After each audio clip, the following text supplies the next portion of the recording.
laut merangkumi lebih kurang 71% daripada muka bumi ini. 71%, lebih daripada 71% muka bumi ini diliputi oleh laut. Selainnya adalah daratan, ya.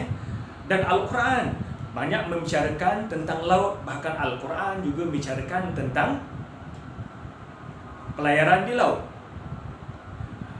Pada kali ini saya bicarakan tentang pertemuan di antara dua lautan, garis pemisah yang berlaku di antara dua lautan.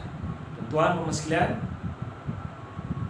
apa yang berlaku? Fenomena yang menarik, berlakunya pemisahan di antara dua lautan yang bertemu, dijelaskan oleh para saintis dengan fakta-fakta yang ada di sini.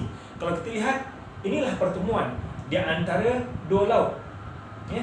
Pertemuan di antara Laut Mediterranean dan Laut Atlantik.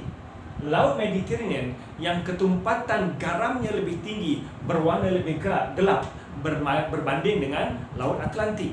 Dan kita nampak perbezaan warna ini disebabkan oleh perbezaan ketumpatan garam yang terdapat pada laut tersebut.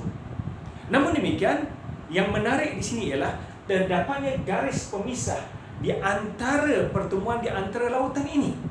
Dan bagaimana ia berlaku?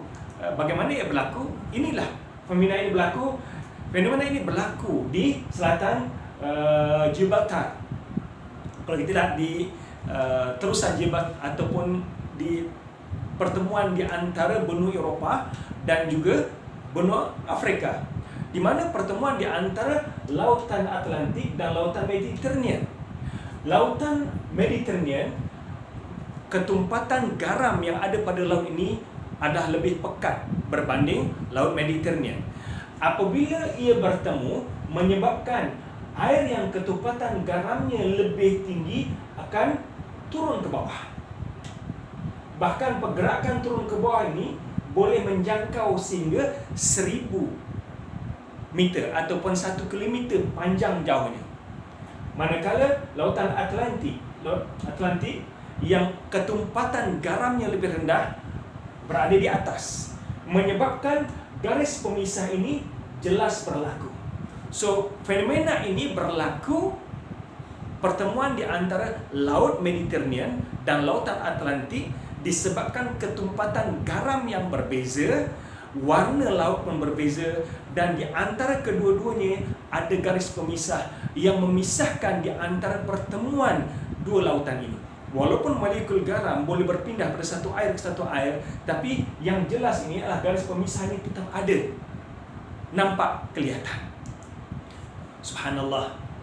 Tuan-tuan muslimin, kita tahu Nabi Muhammad tinggal di tengah padang pasir.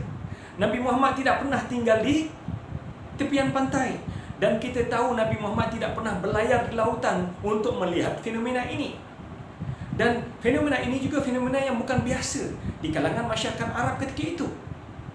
Nabi Muhammad tambah lagi tinggal di tengah padang pasir. Bagaimana Nabi Muhammad mempunyai ilmu seperti ini?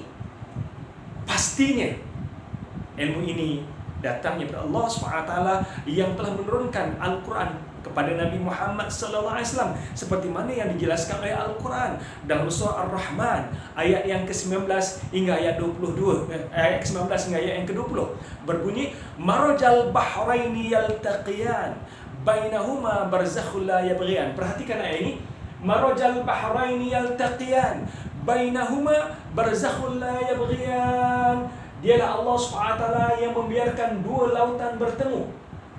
Dua lautan mengalir dan bertemu.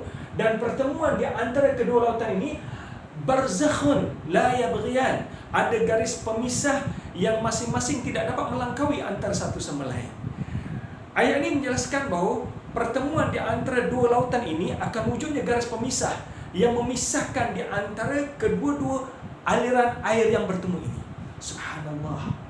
Bagaimana Nabi Muhammad SAW dapat menjelaskan kepada kita 1400 tahun yang lalu.